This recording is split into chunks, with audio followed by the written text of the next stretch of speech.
One of the most common questions we get asked is how should I set the lighting on my vehicle? So today I've got the right video for you. We're going to go through some different options, whether you're wanting some spotlights mounted on your bull bar or a light bar mounted on your roof rack, or even a combination of them. So we're going to go through some different options that we have here, as well as some examples of why you might want to go to one option over another.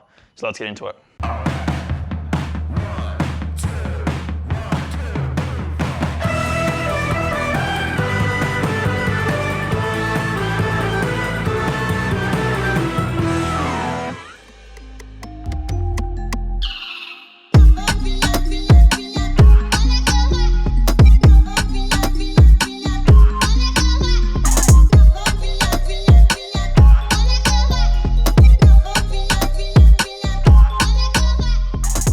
So as you might have seen, we did a similar video to this a few years back.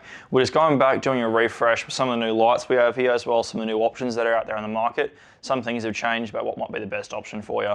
So when you're thinking about vehicle lighting, your standard option you generally think of is two spotties mounted on a bull bar to get some extra light off your high beam to go out. Now that's still a great thing we do a lot here. It's a very good standard installation, but what has changed is how spotlights have changed. So a lot of people now are wanting a bit more spread in their lights, so a lot of the market has changed for that. So we've always sold laser here. They're a great option. They've always had a bit of spread in there. So if you actually look, the Sentinel spotlight we have here looks very similar to their RRR light bars. They've just made them into a spotlight format. And they get a really nice wide spread while also sending a lot of light down the road. The other market has also changed. We've got some Lightforce lights here with the Beasts. They've got some modes, so you can change that whether you want a spot, spread, or a combination in the Beast mode. We also have Altique, which they've got a more analog approach by putting covers on. So you can put some spot covers on or spread covers on, whichever one you prefer to have, and they change that beam via those. So a much nicer and easy way if you want to have one light, you can easily get that with spotlights. So but what are some of the downsides? So with these, as they're often mounted lower than where you're looking, it means they're not always going to see what you're seeing. So if you're looking through a very tight tunnel or through a tight track or something like that, which is always winding, you often won't get the most light out because it's going to be quite low, and if you've got grass or trees that are right next to you, they're not going to be picking up as much and you're not going to be able to see through it, so it's still going to be very dark. That's where a roof mounted light bar comes into play. You've got that perspective looking down at what you're seeing, and it's a much wider field of view. So while you don't need that distance, as it's through more of a tracking environment where you may only see 10, 15 meters ahead of you at a time, but you really need to see that width, they're a great option for that. So they really help you in that kind of situation as well. They're not as great when it comes to road signs or distance. So if you are using it on the road, you often don't want something like that there. You might not want to have it on. That's where a combination comes in, where you can sort of maximize both options. So while yes, spotlights can now give you the wide width you might want, just giving the extra height always helps get a perspective down and seeing things you might not want. The other downside with a roof mounted system, whether it's a light bars or spotlights you had on the roof, they aren't often the best when it comes to rain or fog. As you've got a perspective that's a lot closer to you, obviously the light bars will be mounted either directly above your head or a little bit further back. It's going to see everything you're seeing and lighting that up. So if you're driving in rain at night, you're going to be having all those raindrops lit up. So that can make driving at night really difficult. Whereas having spotlights on where it's a lot further ahead of you and it's a bit lower down will really help with that light there. So it's really good if you are driving through sort of more wintry temperatures where you're going to get a lot of rain or fog in that air. These are going to be a much better option to have. The other thing you're after, if you're wanting a bit of width, but you don't want to have something on the roof, is you can mount some little lights on the side of your bull bar. So we do them for some of our mining customers who don't have roof racks but still want to get some wide width.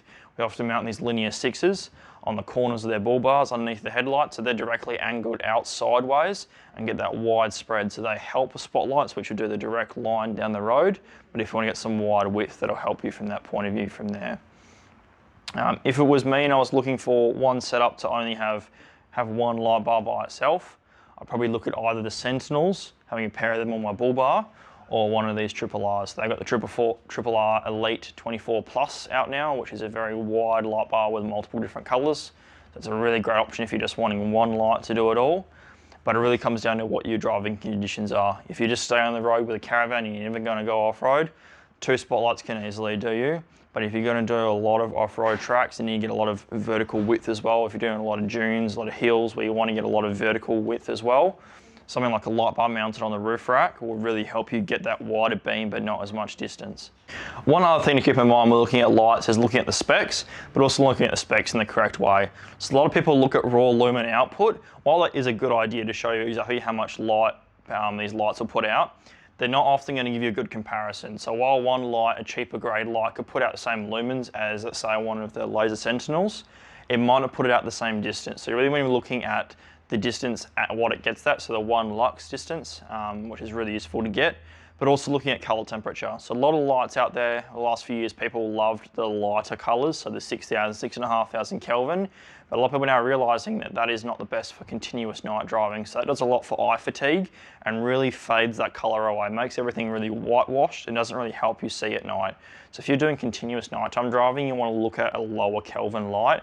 That's why we love laser. They're a 5,000 Kelvin light, one of the only ones on the market that is. Both the Lightforce and our Teague lights are 5.7, so it's still lower than a lot of the other ones in the competition. So if you're doing a lot of nighttime driving, that'll be the best option to look for, something that has that Kelvin rating. If you're only really using it as a backup or you plan on only doing nighttime driving for an hour or two, both these are going to do you a great option, but I still would look at keeping an eye on that Kelvin rating. If it is 6 or 6,500, that's where you really start getting that white blinding light that a lot of people are sort of not liking too much these days. So that's one reason we love these lights. They also have a nice high CRI number, so that's a color rendering index. That's the amount of light they'll put out. So 100 is how much sunlight puts out. So the higher the number, the nicer it gets to sunlight. So all these lights have at least an 80 CRI number. So really good to get that continuous nighttime driving and not give you a lot of eye fatigue, which is really something that's really important. So if you're still on the fence about which one would be the best option for you, we've got this whole board wired up ready to go. So if you want to actually see some of these lights in action before you make a purchase, feel free to come down in store. We can have a chat to you, have a look and see what would be the best option for your vehicle and your setup. Or leave some questions down below, we'll get back to you. Otherwise, we'll see you guys in the next one.